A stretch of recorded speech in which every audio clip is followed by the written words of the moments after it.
Doctor Ambedkar ji का राष्ट्रीय सोच, राष्ट्रीय दर्शन, उनका राष्ट्रीय विचार, ये आज के इस गोष्ठी का मुख्य विचार विषय है। डॉक्टर साहब के नाम से तो सभी लोग परिचित हैं और संभवतः सर्वाधिक गोष्ठी, विचार, पुस्तकें, सेमिनार्स अम्बेडकर जी के संबंध में देश में और विदेश में किए जाते हैं। बहुत लोग उनको मानते हैं कि हमारे मसीहा थे, ईश्वर स्वरूप थे, लेकिन बहुत लोग उनको महापुरुष मानते हैं। कुछ लोग मानते हैं कि एक वर्ग के नेता थे, लेकिन बहुत लोग मानते हैं नहीं, ऐसा नहीं, वे संपूर्ण मानव जाति के लिए एक महापुरुष और नेता थे। कुछ लोग उनको राष्ट्रीय महापुरुष मानते हैं, लेकिन कुछ लोग कहते नहीं, वे अंतर्राष्ट्रीय स्तर के महापुरुष थे। कुछ लोग मानते हैं वे गांधी जी के विरोधी थे, कुछ लोग मानते हैं गांधी जी और उनके दोनों के अंततोगत्वा लक्ष्य और उद्देश्य एक ही थे। कुछ लोग उनको अनुसूचित वर्ग का नेता मानते हैं, लेकिन कुछ लोग मानते नहीं, वे संपूर्ण राष्ट्र के एक महान नेता थे। कुछ लोग मानते हैं वे क्लास स्ट्रगल में विश्वास करते थे या मार्क्सिस्ट थे, लेकिन डॉक्टर साहब ने हमेशा क्लास स्ट्रगल का विरोध किया। मार्क्सिस्ट का भी बहुत स्थान पर प्रबल विरोध उन्होंने किया। और इस तरह से हम देखते हैं कि उनके बहुत सारे आयाम, बहुत सारे स्वरूप लोगों के सामने आते हैं।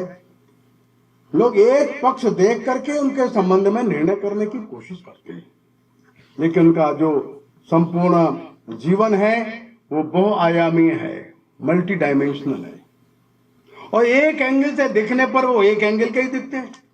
ऐसा लगता है कि वे यही स्वरूप में है। बहुत लोग जानते हैं कि बड़े इकोनॉमिस्ट हैं, अच्छे अर्थशास्त्री हैं। कुछ लोग मानते हैं वे सोशियोलॉजिस्ट हैं, समाजशास्त्री हैं। उनके रिसर्चेस को देख के लगता है वे एंथ्रोपोलॉजिस्ट हैं, लेकिन वे लेबर लीडर भी हैं, लेबर मिनिस्टर भी हैं, वे लॉ मिनिस्टर भी हैं। वे अच्छे महाविद्यालय प्रारंभ करते हैं, एजुकेशन पर जोर देते हैं, वो एजुकेशनिस्ट लगते हैं। वे समाचार पत्र चलाते हैं, संपादक भी है, जर्नलिस्ट भी है, वो पॉलिसी मेकर्स भी है, वो सोशल रिफॉर्मर्स भी है, वो बैरिस्टर भी है, कंपैरेटिव रिलीजन्स की अथॉरिटी भी है, कॉन्स्टिट्यूशंस के एक्सपर्ट भी है, फाइन ओरेटर है, पार्लियामेंटेरियन भी है। हम कह सकते हैं कि so many virtues, wisdoms and knowledge came together, all assembled in one। ऐसा देखते हैं, ध्यान में आता है कि बहुत सारी ऐसी विविधताएं एक ही शरीर के अंदर एकत्रित हो गई है। डॉक्टर जॉनसन कहते हैं the true genius is the mind of large general powers accidentally determined to some particular direction, ready for all things, but chosen by circumstances for one। विधि ने, नियति ने, परिस्थितियों ने अनेक क्षमताओं के ऐसे प्रज्ञ व्यक्ति को कुछ विशेष काम के लिए प्रेरित किया और संपूर्ण समाज के अंदर एक बड़े परिवर्तन के लिए वे लग गए। हमारा देश और समाज 3000 वर्षों से संघर्षरत था। 2500 वर्ष पूर्व पारसीज के आक्रमण हुए थे, 2300 वर्ष पूर्व ग्रीक लोगों के आक्रमण हुए, 2000 साल पहले शकों के आक्रमण हुए, फिर हूणों के आक्रमण हुए, इस्लाम के आक्रमण हुए, बाद में पुर्तगीज भी आए, डच भी आए, फ्रेंच भी आए, अंग्रेज भी आए। इतने बाह्य आक्रमण से लड़ने वाला हमारा देश था और 2500-3000 हजार वर्षों तक लगातार यह देश संघर्ष किया।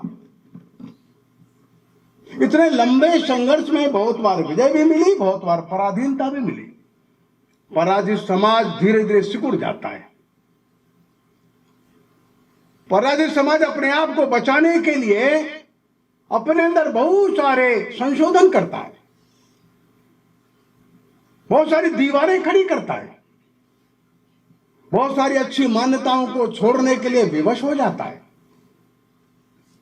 बहुत सारी ऐसी परंपराओं को पा लेता है, पकड़ लेता है जो उसके मूल स्वभाव से विपरीत है ये किसी भी प्रकार से अपने प्राणों की रक्षा करने का प्रयत्न करता है, और इसी में से बार बार कुरीतियां आती हैं, ढोंग आते हैं, पाखंड आते हैं। 2500 वर्षों का हमारा संघर्ष का इतिहास बड़ा विचित्र है। इस धरती पर कोई समाज इतना लंबा संघर्ष नहीं लड़ा, और कोई समाज 2500 वर्ष के संघर्ष के बाद जीवित भी नहीं रहा। हमारा समाज जीवित रहा। अनेक प्रकार की ऐसी कुरीतियां, ढोंग, पाखंड और विषमताएं समाज में आ गईं जो अनावश्यक थी। अच्छी बात यही थी कि बार बार समाज में कोई न कोई महापुरुष ऐसा खड़ा होता था जो समाज को परिष्कृत करने के लिए प्रयत्न करता था, समाज में शोधन करता था, समाज को फिर से अपनी मौलिक परंपराओं पर ला करके बांधता था। और इसलिए हमारा देश कभी भी कुरीतियों को नीति और सिद्धांत नहीं मानता। हमेशा उनके शोधन के लिए, उनके परिष्कार के लिए, समाज को उनसे दूर करने के लिए प्रयत्न करता है, और फिर से समाज को अपने मौलिक दर्शन के सिद्धांत के खूंटे पर ला करके बांध देता है। डॉक्टर अंबेडकर जी उन महापुरुषों में से है जो समाज के शोधन पर निकले।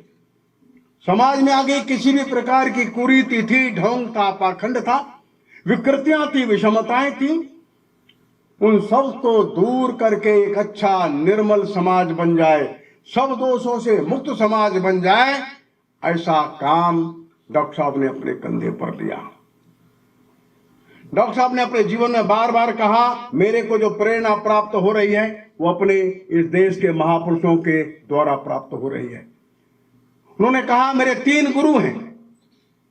पहले गुरु मेरे महात्मा बुद्ध है। उस समय समाज में जो विकृतियां आ गईं, उन विकृतियों को दूर करने का भगवान बुद्ध ने काम किया। काम करते करते बुद्ध ने क्रोध नहीं किया, बुद्ध ने किसी को दोष नहीं दिया, बुद्ध ने हिंसा का सहारा नहीं लिया। करुणा, प्रेम, ममता, शुचिता, पवित्रता, इसके आधार पर उन्होंने एक नया दर्शन दिया, और फिर से समाज को अपने मौलिक आदर्शों के किनारे वे ले आए। नहीं वैरेन वैरानी सम्मति कुदाचनम, वैर से वैर कभी समाप्त नहीं होता। शत्रुता को समाप्त करने के लिए प्रेम चाहिए, लोगों को सुधारने के लिए आत्मीयता चाहिए, करुणा चाहिए। इसलिए बुद्ध मेरे पहले गुरु हैं। दूसरे गुरु और दूसरी क्रांति के जन्मदाता वे कबीर को मानते थे। कबीर के सामने भी समाज में विकृतियां, ढोंग, पाखंड अधिक था। कबीर निर्भय है, कबीर हिम्मती है, कबीर उन लोगों को वाणी देता है जिनको वाणी नहीं, कबीर उनको मंच देता है जिनको मंच नहीं। कबीर हिम्मत के साथ बोलता है, कबीर हिम्मत के साथ प्रश्न भी पूछता है, कबीर जवाब मांगता है। हम छोटे कैसे हुए, हम अछूत कैसे हुए? और इसलिए कबीर ने उन लोगों को वाणी और शब्द दे दिया जो मूक थे, उनको मंच दे दिया जो बिखरे हुए थे, उनका नेतृत्व किया जिनका कोई नेतृत्व करने वाला नहीं था। हिम्मत के साथ बांध करके रखता है, उसका नाम कबीर है, और कबीर मेरा दूसरा गुरु है। तीसरा गुरु उन्होंने कहा, महात्मा फुले मेरे गुरु है।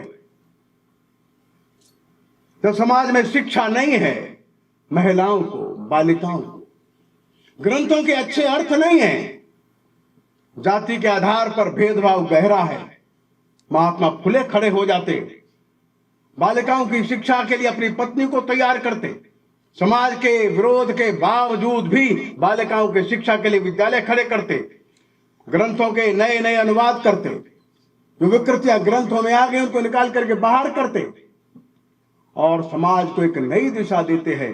अपमान सहन करते हैं, क्रोध नहीं करते, समाज को एक शिक्षा के मार्ग पर ले आते हैं।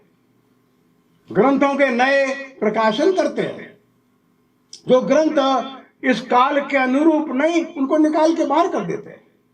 और इसलिए महात्मा फुले मेरे तीसरे गुरु हैं। डॉक्टर साहब का कहना है कि फ्रेटर्निटी, लिबर्टी, ये सब जो बातें हैं ये फ्रेंच रिवॉल्यूशन से मैंने प्राप्त नहीं किया है। जो इक्वलिटी है, फ्रेटर्निटी है, लिबर्टी है, ये लोग समझते हो कि फ्रेंच रेवोल्यूशन, नहीं नहीं नहीं, मैंने भगवान बुद्ध से प्राप्त किया है। भ्रातृत्व भाव है, समानता है, ये बात मैंने भगवान बुद्ध से, उनके दर्शन से प्राप्त किया है। बंधुत्व का भाव उनके दर्शन से प्राप्त किया है। और इसलिए डॉक्टर साहब इन तीन अपने भारतीय महापुरुषों को गुरु के रूप में स्वीकार करते हैं और उनके जीवन को हम देखते हैं। राष्ट्रीय दृष्टिकोण से हम देखने का प्रयत्न करें। वो अभाव में कैसे पढ़े, कैसे बढ़े, कैसे भेदभाव का अनुभव उनको हुआ, उसकी चर्चा मैं यहां पर नहीं करता। जब विदेश में पढ़ने के लिए गए तो उन्हें अर्थशास्त्र को अपना प्रमुख विषय बनाया। 1915 में उन्होंने थीसिस लिखा, administration of finances of the east India company.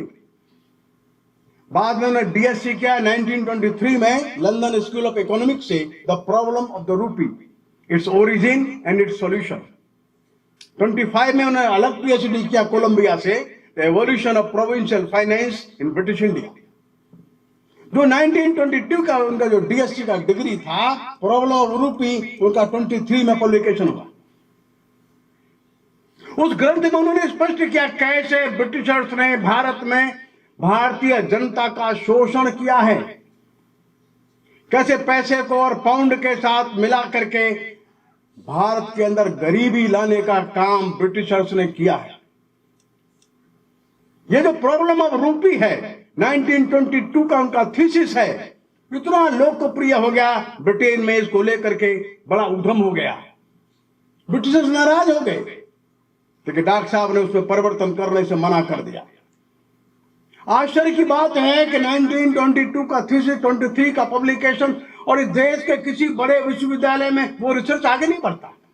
Seminar तो बहुत सारे यूनिवर्सिटी कराते हैं, इकोनॉमिक्स के डिपार्टमेंट भी ये पुस्तक नहीं रखते, इकोनॉमिक्स के प्रोफेसर भी ये बात पर ध्यान नहीं देते भारत में जो इकोनॉमी थी, उस इकोनॉमी की बर्बादी हुई कैसे। जो एंगस मेडिसन ने अभी पुस्तक लाए हैं जिसमें दुनिया के देशों की इकोनॉमी के बारे में कहा है, और भारत के बारे में जो कहा है कि भारत की इकोनॉमी आज से 3000 साल पहले वर्ल्ड इकोनॉमी में 30%, 34% शेयर रखती थी। ये एंगस मेडिसन ने अभी कहा है 10 साल पहले। डॉक्टर साहब ने 100 साल पहले कहा है ये बात। लेकिन दुर्भाग्य क्या है, हमारे देश के विश्वविद्यालयों में उस रिसर्च को आगे नहीं बढ़ाया। और इसलिए बेसिकली देखा जाए तो वे इकोनॉमिक्स के आदमी थे, उनका बड़ा रिसर्च वर्क इकोनॉमिक्स में है। मैं आग्रह करना चाहूंगा इस विश्वविद्यालय के उन प्राध्यापक बंधुओं से, क्या उस रिसर्च को भी आगे बढ़ा सकते हैं। भारत की आर्थिक बर्बादी का कारण क्या था, जो 34% शेयर होल्डिंग की इकोनॉमी वर्ल्ड इकोनॉमी में रखता था, वो देश इतना गरीब कैसे हो गया। भारत एक आजादी की लड़ाई लड़ रहा था, डॉक्टर अंबेडकर भी उसमें भाग लेना चाहते थे। उसमें 2 इश्यूज चलते थे कि पहले पॉलिटिकल फ्रीडम या सोशल रिफॉर्म्स। डॉक्टर साहब का कहना था कि सोशल रिफॉर्म्स पहले लाइए, अगर सामाजिक सुधार नहीं होंगे तो आजादी का भी क्या परिणाम हमको मिलेगा। कांग्रेस कहती थी सोशल रिफॉर्म्स हम बाद में ले आएंगे, साथ साथ भी लड़ाई लड़ेंगे, लेकिन पहले आजादी आने दो। छोटा सा ये आपस में ये थोड़ा सा मत भिन्नता चलती रहती थी कि पहले पॉलिटिकल रिफॉर्म्स या पहले सोशल रिफॉर्म्स। डॉक्टर साहब का मानना था कि सोशल रिफॉर्म्स पर पहले चर्चा करो। अगर आप सोशल रिफॉर्म से चर्चा करेंगे तो आजादी की लड़ाई में मैं आपके साथ रहूंगा और आपसे ज्यादा तेजी से, ज्यादा सार्थकता से लड़ाई लड़ूंगा। 26 अप्रैल 1942 मुंबई में कामगार मैदान पर वे भाषण दे रहे हैं और कांग्रेस के नेताओं को संबोधित करते हुए बोल रहे हैं, you are fighting for swaraj, I am ready to join you and I may assure you that I can fight better than you. I make only one condition. Tell me what share I am to have in the Swaraj. If you don't want to tell me that and want to make up with the British behind my back, hell on both of you. Britain में और Colombia में रहते हुए जो research work उन्होंने किए, thesis लिखे, उसमें भारत के बारे में कैसा वे वर्णन करते हैं, इसको समझना जरूरी है। भारत पराधीन है और डॉक्टर साहब एक अनुसूचित वर्ग में पैदा हुए, वहां पले बड़े हैं, अनेक प्रकार का दुख अपमान सहन करने वाले, देखने वाले हैं। लेकिन भारत को देखने की दृष्टि कैसी है? उन्होंने अपने आर्टिकल से भारत के बारे में जो वर्णन किया है वो आश्चर्यजनक है। वो भारत को कहते हैं भारत कितना सुंदर है मेरा, यहाँ की भारत की विविधता कैसी है, यहाँ का फ्लोरा फोना कैसा है, यहाँ की सांस्कृतिक एकता कैसी है, फंडामेंटल यूनिटी कैसी है। और इसके बारे में कहते हैं पूरा देश नीचे से ऊपर तक, बाएं से दाएं तक एक है। और जो लोग बाद में कहते हैं देश एक नहीं है, उनके लिए एक अच्छा जवाब डॉक्टर साहब ने लिखा है, कास्ट इन इंडिया। उसमें डॉक्टर साहब लिखते हैं भारत में जो यूनिटी है, जो फंडामेंटल है, मौलिक है, हजारों वर्षों की है, उसको समझने की आवश्यकता है। डॉक्टर साहब लिखते हैं it is the unity of culture that is the basis of homogeneity. Taking this for granted, I venture to say that there is no country that can rival the Indian peninsula with respect to the unity of its culture. It has not only a geographic unity, but it has over and above all a deeper and a much more fundamental unity, the indubitable cultural unity that covers the land from end to end. Bharat की इस मौलिक एकता के विरोध में कुछ लोग लिखते हैं, वो कहते हैं भारत अनेक देशों का एक देश है। डॉक्टर साहब कहते हैं नहीं, ये देश एक है, फ्रॉम एंड टू एंड एक देश है। और ये फंडामेंटल यूनिटी के पीछे कुछ अंतर्निहित धाराएं, कुछ बातें हैं जिन्होंने इस देश को एक बना करके रखा है। वो सामान्य बातें नहीं है, वो असामान्य बातें हैं। हजारों वर्षों से ये देश एक है। पॉलिटिकली बहुत सारे राजा होंगे, पॉलिटिकली राज बहुत सारे होंगे, लेकिन देश एक है। हमारे देश में समाजवादी नेता राम मनोहर लोहिया जी हो गए, हम लोग उनका नाम जानते हैं। उन्होंने एक पुस्तक लिखी है, धरती माता भारत माता। वो धरती माता भारत माता में लिखते हैं, एक चैप्टर उसमें राम के ऊपर है, एक चैप्टर कृष्ण और एक चैप्टर शिव के ऊपर है। राम मनोहर लोहिया कहते हैं मैं धार्मिक व्यक्ति नहीं हूं, मैं पूजा पाठ कर्मकांड मंदिर इसमें विश्वास नहीं करता, मैं किसी भी पूजा के लिए मंदिर में जाता भी नहीं। लेकिन राम मनोहर लोहिया जी आगे लिखते हैं इस देश में राम नाम का एक महामानव हो गया जो उत्तर से लेकर के दक्षिण तक सारे भारत को एक कर देता है। इस देश में कृष्ण नाम का एक महामानव महापुरुष हो गया, उसको भगवान मानो न मानो, वो पूरब से लेके पश्चिम और पश्चिम से लेके पूरब देश को एक कर देता है। वो कहते हैं इस देश में शिव की कल्पना है, ये देश सारा शिव को मानता है। कैलाश से कन्याकुमारी तक, पूरब से पश्चिम तक शिव सारे देश में एक है, हर देश को एक बनाए रखता है। राम मनोहर लोहिया आगे इस पुस्तक में लिखते हैं भारत के किसी भी एक बड़े मंदिर में जाकर के कोने में चुपचाप खड़े हो जाओ, वो रामेश्वरम का मंदिर हो, चाहे मदुरई का, चाहे द्वारका का मंदिर हो, सोमनाथ का, 1 घंटे के अंदर आपके आंखों के सामने से हिंदुस्तान निकल जाएगा। यह स्थान हमारे देश की एकता के प्रतीक है। डॉक्टर साहब इसी बात को उल्लेख करते हैं, हमारे देश के अंदर कोई फंडामेंटल यूनिटी है। राम मनोहर लोहिया आगे लिखते हैं मैं रामेश्वरम गया, मैं ऐसे दौड़ करके गया जैसे गाय अपने बछड़े से मिलने के लिए जाती है। मैं कभी मंदिर नहीं जाता। कौन सी भावना ऐसी थी जो मेरे को दौड़ करके अंदर तक ले गई? मैं धार्मिक नहीं हूं, क्योंकि हजारों वर्ष की कुछ परंपराएं हैं। डॉक्टर अंबेडकर जी ने इन परंपराओं का उल्लेख किया। डॉक्टर अंबेडकर जी ने यह भी कहा कि प्राचीन भारत कैसा था, हमारा जियोग्राफी कैसी थी, हमारे रिसोर्सेज कैसे थे, इस मेरे भारत के अंदर रिसोर्सेज इतने ज्यादा है, पूरे यूरोप में उतने नहीं है। पूरे यूरोप के अंदर फ्लोरा और फौना उतना नहीं है जितना मेरे देश के अंदर है।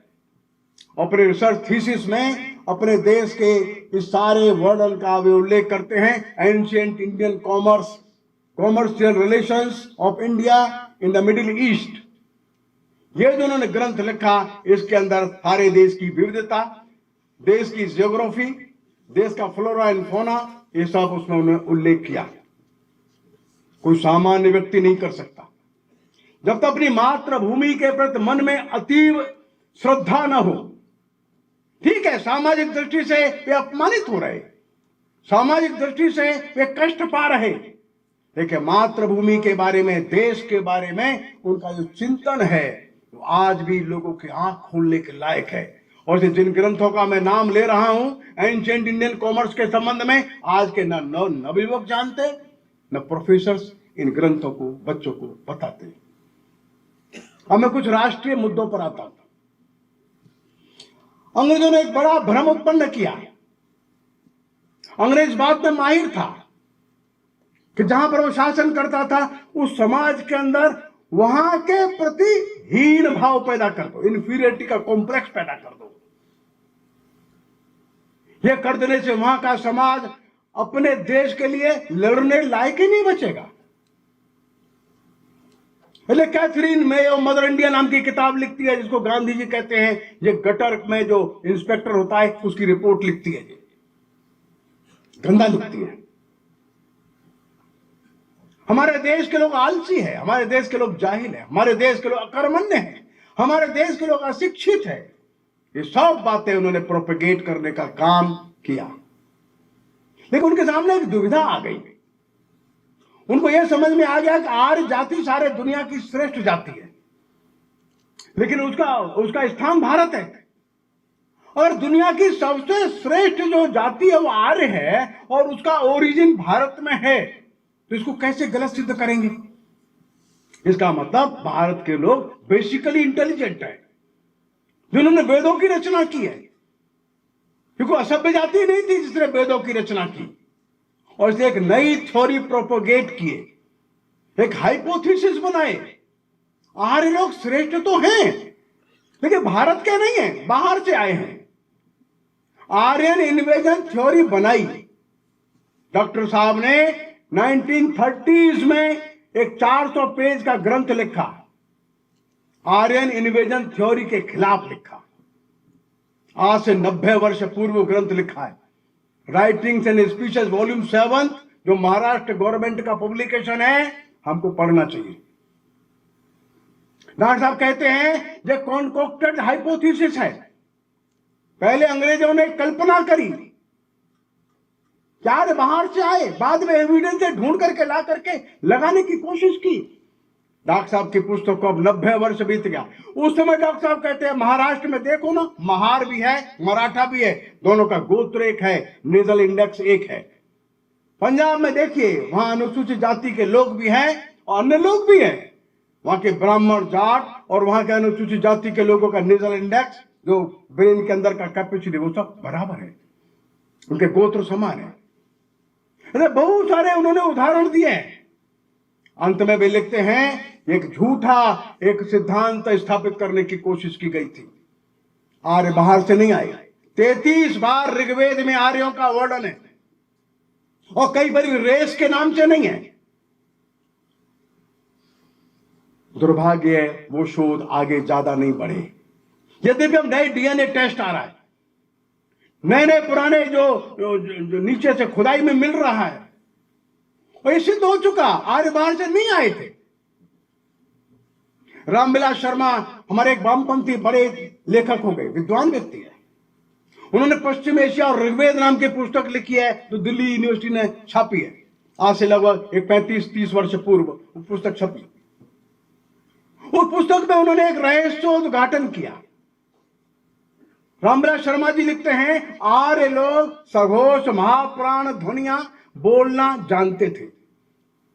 ये सघोष महाप्राण ध्वनियां क्या है?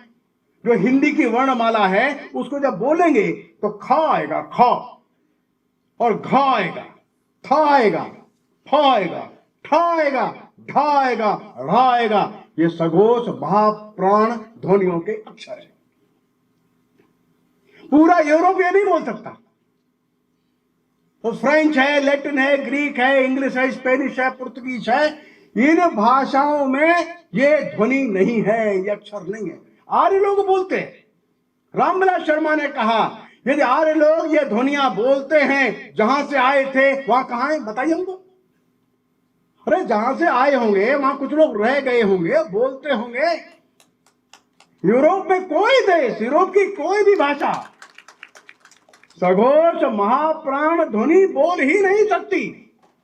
मेरठ ठा बोल के दिखाइए, तो अंग्रेज मेरठ नहीं बोल सकता, MERUT ये लिखता है। मथुरा है, मथुरा में था आता है। मथुरा रेलवे स्टेशन में जाओ, आपको पत्थर लगा मिलेगा पुराना 100 साल पहले का। मथुरा की स्पेलिंग क्या लिखा है देखिए आप जरा, MUTTRA। वो था नहीं बोल सकता। तो आर्यन डिवीजन थ्योरी तो अकेले एक ही सिद्धांत में धड़ाम गिर जाती है। लेकिन हमारे पास ऐसे सुंदर सुनाम धन्य हमारे बंधु हैं जो अभी भी यही कहते हैं आर्य बाहर से आए थे, मानने को तैयार नहीं। और इसे डॉक्टर साहब की इस थीसिस पर फिर से लंबी बड़ी रिसर्च होनी चाहिए, कुछ लोग सामने आवे। डॉक्टर साहब ने कहा भाषा के आधार पर प्रांतों की रचना मत करो। एक भाषा भाषी लोगों का एक ही प्रांत होना चाहिए, इसकी आवश्यकता क्या है? एक भाषा भाषी लोगों के 2 प्रांत हो सकते हैं। सारे मराठी भाषी लोगों के एक प्रांत में क्यों लाते हो? मराठी बोलने वाले ज्यादा लोग हैं, उनके 2 प्रांत बना दो। तेलुगु वाले ज्यादा लोग हैं, उनके 2 प्रांत बनाओ। भाषा के आधार पर प्रांत बनाना यह उचित नहीं है। अब देखिए, तेलुगु के आधार पर आंध्र प्रदेश बना, भाषा एक ही है, 2 प्रांत बनाने पड़ गए, तेलंगाना अलग हो गया। और भाषा के आधार पर नहीं, प्रशासनिक आवश्यकता और सुविधा के अनुसार आप प्रांतों की रचना करिए। लेकिन उस समय उनकी बात नहीं मानी गई। विदेश नीति के बारे में डॉक्टर साहब कहते हैं कि 47 में हमारा कोई भी विरोधी नहीं था। 51-52 आते आते एक भी देश हमारे समर्थन में UN में खड़ा नहीं होता। ये क्या हो गया 3-4 साल के अंदर? हम कश्मीर के मुद्दे को लेकर के गए, हमको एक भी सपोर्टर UN में नहीं मिला। हमारी विदेश नीति का क्या हाल है? डॉक्टर साहब कहते हैं तिब्बत पर चीन आ रहा है, अपने को सावधान रहना, तिब्बत को बचाना चाहिए। अगर चीन तिब्बत को ले लेगा तो उसकी सीमा हमसे मिल जाएगी, हमको तिब्बत बचाना चाहिए। डॉक्टर साहब की बात नहीं सुनी गई, 370 का विरोध किया। और जब शेख अब्दुल्ला ने डॉक्टर अंबेडकर जी को कहा कि हमको कुछ अधिक अधिकार दीजिए कश्मीर के लिए, तो शेख अब्दुल्ला को जो डॉक्टर साहब ने कहा वो मैं वाक्य पढ़ता हूं। तुम चाहते हो कि भारत कश्मीर की रक्षा करे, कश्मीरियों को पूरे भारत में समान अधिकार मिले, पर भारत और भारतीयों को तुम कोई अधिकार नहीं देना चाहते। मैं भारत का कानून मंत्री हूं और मैं अपने देश के साथ इस प्रकार की धोखाधड़ी और विश्वासघात करने में शामिल नहीं हो सकता।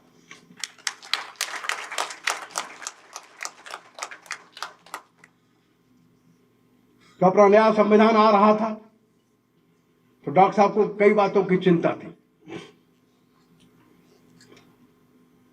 डॉक्टर साहब ने कहा हम लोकतंत्र ला रहे हैं, अच्छी बात है, लेकिन क्या पहले लोकतंत्र नहीं था? पहले लोकतंत्र था। हमने आजादी की लड़ाई में बहुत सारे नए नए प्रयोग किए हैं, हमने धरने दिए हैं, हमने प्रदर्शन किए हैं, हमने सरकारी कानून की अवज्ञा की है, हमने नॉन कोऑपरेशन मूवमेंट चलाए हैं। अब ध्यान में रखो, अब संविधान अपना है, अब सरकार अपनी है, आपके पास अपनी बात कहने के लिए व्यवस्था है। आप विधानसभा में जाओ, आप लोकसभा में जाओ, आपके पास जुडिशरी है, आपके पास प्रेस है। और जब ये पुराने जो आदत पड़ गई है उसको जल्दी से छोड़ दो। धरना, प्रदर्शन, कानून न मानना, ये छोड़ दो। लोकतंत्र के नाम पर इन अधिकारों का प्रयोग अब नहीं करना। अगर करोगे तो हमारा लोकतंत्र खतरे में पड़ जाएगा, ध्यान में रखना। और डॉक्टर साहब लिखते हैं, if we wish to maintain democracy not merely in form but also in fact, what must we do? The first thing in my judgment we must do is to hold fast to constitutional methods of achieving our social and economic objectives. It means we must abandon the bloody methods of revolution. It means that we must abandon the method of civil disobedience, non-cooperation and satyagraha. मतलब इसकी आवश्यकता नहीं है। Doctor साहब जानते थे कि 60-70 वर्षों में जो आदत लगी है एकदम जाएगी भी नहीं,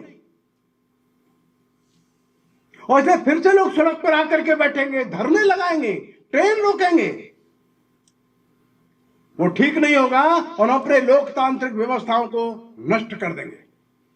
डॉक्टर फिर समझाते हैं, when there was no way left for constitutional methods for achieving economic and social objectives, there was a great deal of justification for unconstitutional methods. But where constitutional methods are open, there can be no justification for these unconstitutional methods. These methods are nothing but the grammar of anarchy, and the sooner they are abandoned, the better for us. संविधान जब आया और संविधान जब पास होने वाला था 25 नवंबर 1949, communist लोग विरोध कर रहे थे संविधान का। कुछ समाजवादी भी विरोध कर रहे थे, लेकिन कम्युनिस्ट लोग विरोध कर रहे थे। डॉक्टर साहब ने इसका उत्तर दिया है। 25 नवंबर 1949 कॉन्स्टिट्यूएंट असेंबली में उनका लास्ट स्पीच है। वो बोलते हैं, ये क्यों विरोध कर रहे हैं मालूम है आपको? The condemnation of the constitution largely comes from two quarters, the Communist Party and the Socialist Party. Why do they condemn the constitution? Is it because it is really a bad constitution? I venture to say no. The Communist Party wants a constitution based upon the principle of the dictatorship of the proletariat. They condemn the constitution because it is based upon parliamentary democracy. Doctor साहब ने स्पष्ट किया, ये विरोध क्यों कर रहे हैं? ये लोकतंत्र देश में आ गया है, इसके कारण से विरोध कर रहे हैं। इनको डिक्टेटरशिप चाहिए। डॉक्टर साहब आज वेरी क्लियर इन लोगों के बारे में। डॉक्टर साहब ने कहा, मेरे ऊपर आरोप लगा रहे हैं कुछ लोग, मैंने केंद्र को कुछ ज्यादा ताकत दे दी है, राज्यों के अधिकार कुछ कम किए हैं। डॉक्टर साहब ने कहा, बताओ कभी संकट की घड़ी आएगी तो कौन निर्णय करेगा? किसी विशेष परिस्थिति में देश फंसेगा तो समाज किसकी ओर देखेगा? राज्यों की ओर या केंद्र की ओर? राज्यों को पर्याप्त अधिकार दिए गए हैं, लेकिन जब कभी देश पर विपत्ति आएगी, कोई संकट का क्षण आएगा, अचानक कोई आवश्यकता आएगी, उसके लिए केंद्र के अधिकारों को सुरक्षित रखना संविधान में आवश्यक है। मैंने वो काम किया है। वे लिखते हैं, when all formation are stripped away, the bare question is, what authority commands the residual loyalty of the citizen? Is it the center or the constituent state? Ambedkar बोलते हैं, there can be no doubt that in the opinion of the vast majority of the people, the residual loyalty of the citizen in an emergency must be to the center and not to the constituent states. For it is only the center which can work for a common end for the general interest of the country as a whole. और तो कहते हैं, ऐसे संकट के समय में हम लोग किसी भी प्रकार से अधिकारों को राज्यों के हाथ में नहीं दे सकते जब देश के ऊपर सामूहिक रूप से कोई बड़ा संकट आएगा। और जो उस समय की व्यवस्था उन्होंने संविधान में की है, बाकी सामान्य समय में राज्यों को अधिकार पूरे दिए। अब दूसरी बात डॉक्टर साहब कहते हैं, क्या हम गणतंत्र को पहली बार ला रहे हैं? नहीं, ऐसा नहीं है। भारत दुनिया का पहला गणराज्य था। वैशाली का गणराज्य, वज्जी का गणराज्य, मगध के गणराज्य, बहुत सारे गणराज्य थे जहां पर व्यवस्था थी। गांव गांव से चुन करके लोग आते थे और वो चुनाव जो होता था वो यूनानिमस था। वैशाली के गणराज्य में 7,707 प्रतिनिधि होते, 7,707 representatives were there in Vaishali. तो वैशाली का रिपब्लिक जो है उसमें 7,707 बिल्डिंग्स थी। 7,707 उस वैशाली के अंदर सरोवर थे तो हर एक रिप्रेजेंटेटिव के साथ थे और व्यवस्थित रूप से उनका सदन बैठता था, वहां चर्चा होती थी, प्रस्ताव आते थे, प्रस्ताव पारित होते थे।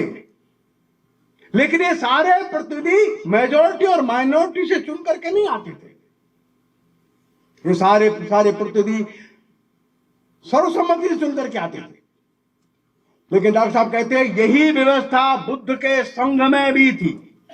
बुद्ध के जो संघ थे उन संघों में यही पार्लियामेंट्री व्यवस्था थी।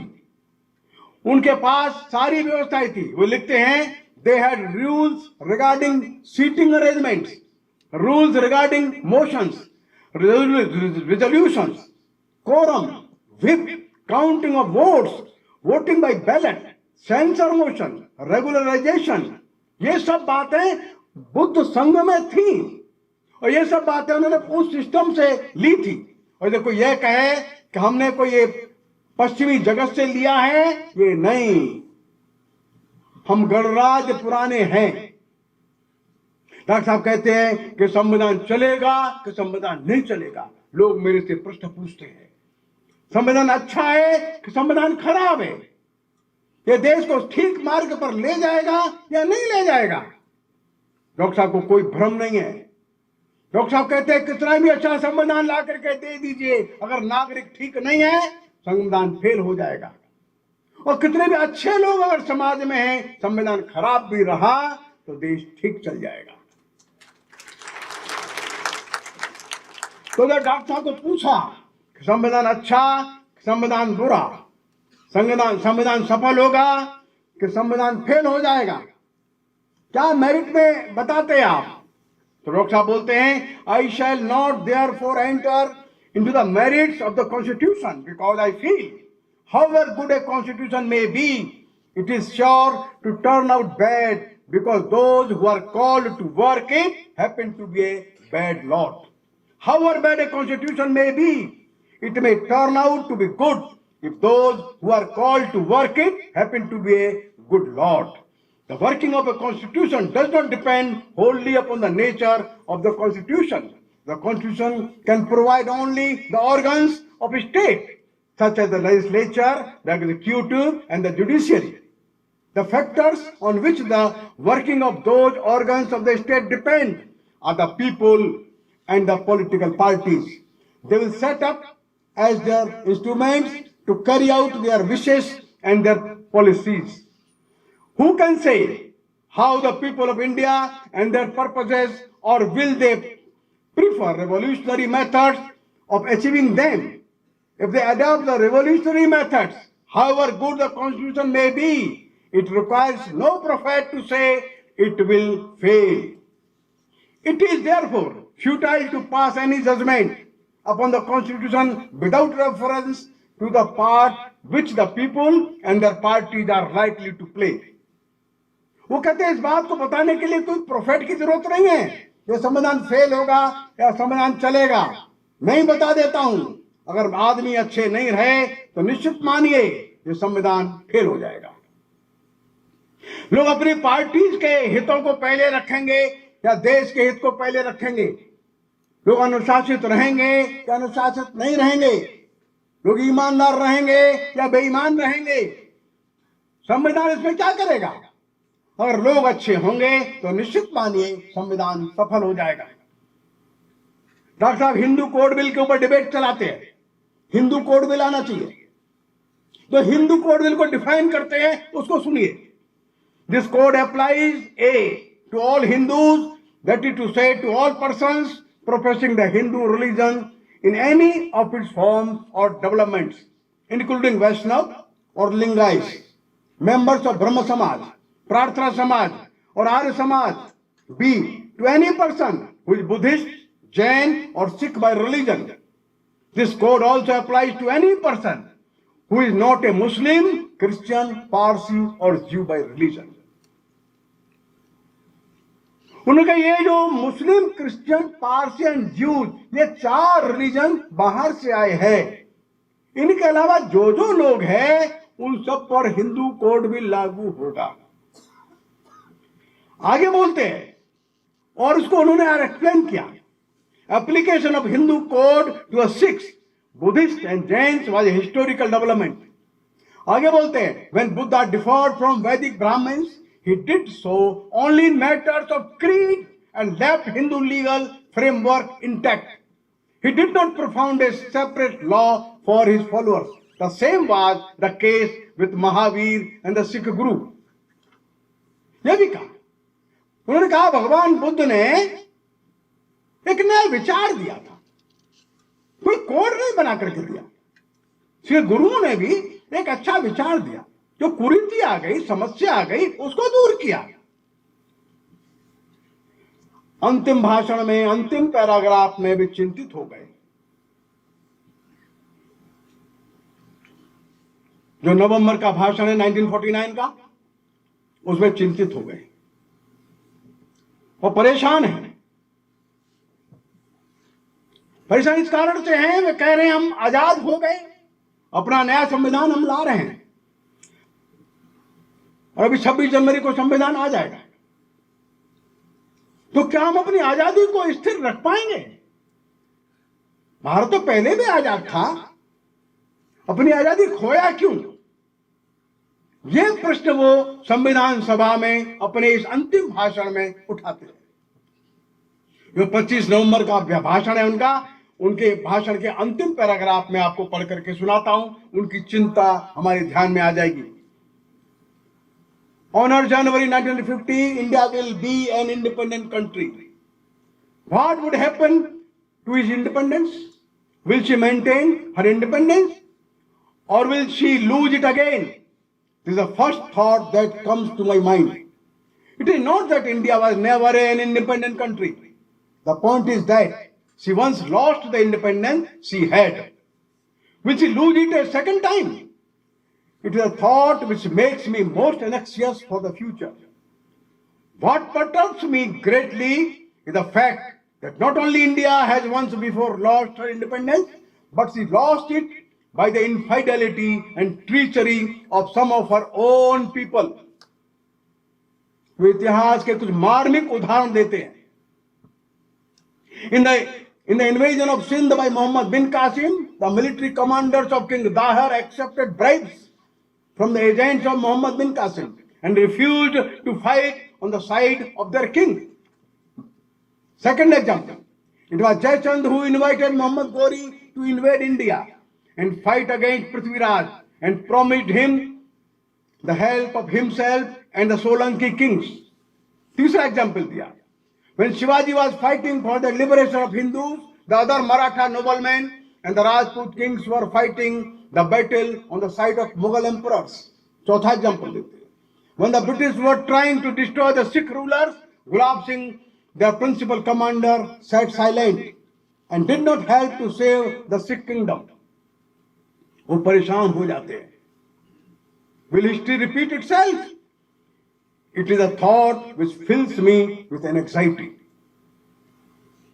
कहते मेरे मन में दुख हो जाता है।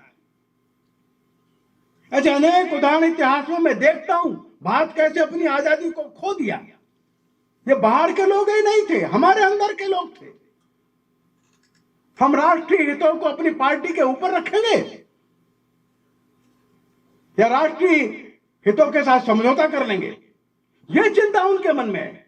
This anxiety deepened by the realization of the fact that in addition to our old enemies in the form of caste and creed, we are going to have many political parties with diverse and opposing political creeds. Will Indians place the country above their creed, or will they place creed above country? I don't know. But this much is certain, that if the parties place creed above country, our independence will be put in jeopardy a second time and probably be lost forever. अंत में बोलते हैं, We must be determined to defend our independence with the last drop of our blood. इस तरह से संविधान सभा का उनका अंतिम भाषण। मेरी आपसे विनम्र विनती है कि डॉक्टर साहब के इस अंतिम भाषण को गंभीरता के साथ सबको पढ़ना चाहिए। वो संक्षेप में जरूर है, 7, 8, 10 पृष्ठों का है बस, लेकिन 20-25 मुद्दे उन्होंने उठाए हैं जो देश के भविष्य के लिए हैं। मैंने सब मुद्दों को यहां छूने का कोशिश नहीं किया है। वो कहते हैं लिबर्टी, फ्रेटर्निटी, इक्वलिटी आएगी, डेमोक्रेसी आएगी, लेकिन लोगों के मन में आएगी कि नहीं आएगी? हम अस्पृश्यता को दूर करने का कानून तो बना देंगे, ये कानून लागू होगा क्या? लोग मन से इसको स्वीकार करेंगे कि नहीं करेंगे? लोगों के मन के अंदर परिवर्तन कौन लाएगा? और लोग कहते हैं कि समाज सुधार के लिए लोगों का मन बनाइए। कानून से ऊपर लोगों का मन है। अगर वो मन सुधर जाएगा तो देश शीघ्रता से आगे बढ़ेगा। तो एक और देखते हैं हम, वे बड़े अर्थशास्त्री है, वे समाजशास्त्री है, वो एंथ्रोपोलॉजिस्ट है, वो एजुकेशनिस्ट है, बैरिस्टर भी है, वो पार्लियामेंटेरियन है, मिनिस्टर भी है, लेबर लीडर भी है, सोशल रिफॉर्मर भी है, नॉट सब कुछ है। बट डिटरमाइंड फॉर वन, एक मौलिक बात के लिए वे समर्पित हो गए, अपने देश के लिए क्या करना। बड़ी कमाई के लिए नहीं लगे, वो चाहते थे बहुत बड़ी कोठी, बिल्डिंग और पैसा कमा सकते थे, वो छोड़ दिया। अपने देश के गरीब लोगों की चिंता, अपने उस समाज की चिंता जो सैकड़ों वर्षों से कष्ट में, दुख में है। आज 75 वर्ष के बाद हम लोग अपने अंतर्मन से पूछे, क्या हमारे संस्थानों में ऐसा छोटा मोटा भेदभाव तो नहीं होता? हमारे गांव में, गली में, मोहल्ले में भेदभाव तो नहीं होता? क्या हमारे सारे समाज के लिए एक लेप्रोसी की तरह है, एक कुष्ठ की तरह सारे समाज में जो लगा हुआ है? डॉक्टर अंबेडकर की लड़ाई इस सारी बीमारी से है। हमारे संविधान ने अधिकार दिए हैं, हमारा मौलिक दर्शन भी अधिकार देता है, सबके अंदर परमात्मा देखता है। व्यवहार कैसा करता है? जो मन के अंदर बैठ गई बीमारी, इसको दूर करना और हर दृष्टि से अपने देश की उन्नति के लिए काम करना।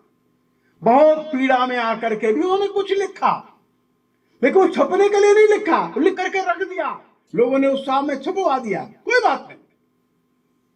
और इसलिए उनके जीवन में कभी उत्साह भी आता है, कभी दुख भी आता है, आशा भी आती है, कभी निराशा भी आती है। हर तरह के फेज से वे गुजरे हैं और इसलिए उनके सारे साहित्य को समग्रता से विचार करें, उनके जीवन को देख करके विचार करें, उस परिस्थिति में अपने को रख करके विचार करें। वो मिनिस्टर है, लेकिन चपरासी उनको हाथ में फाइल नहीं देता। वो बैरिस्टर है, मकान किराए पर नहीं मिलता।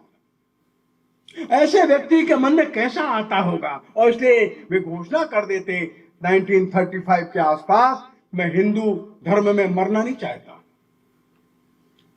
लोग परेशान होते हैं, लेकिन वेट करते हैं, 21 वर्ष तक प्रतीक्षा भी करते हैं, और धीरे से वे उसी धारा को पकड़ते हैं जो इस देश की सनातन धारा है, और भगवान बुद्ध के श्री चरणों में चले जाते हैं और देश का कम से कम अहित करते हैं। उनके इस निर्णय से बहुत कम अहित होता है देश का। ये बात उन्होंने कही भी है कि मैंने गांधी जी को आश्वासन दिया था कि मैं कोई भी ऐसा काम नहीं करूंगा जिससे देश को इतना कष्ट हो। और इसलिए आप सभी से प्रार्थना है कि इसको समग्रता के साथ हम लोग अध्ययन करें। इनको शोध करना है, वे शोध करें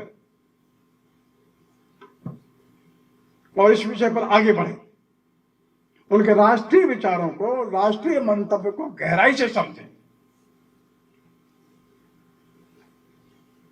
उनके दुख को भी समझें, उनके उद्देश्यों को भी समझें, उनके आह्वान को समझें, तब हम उनको ठीक प्रकार से समझ पाएंगे, केवल एक पॉलिटिकल लीडर के नाते से न समझें। बस यही मेरी विनम्र प्रार्थना आपसे है। नमस्कार।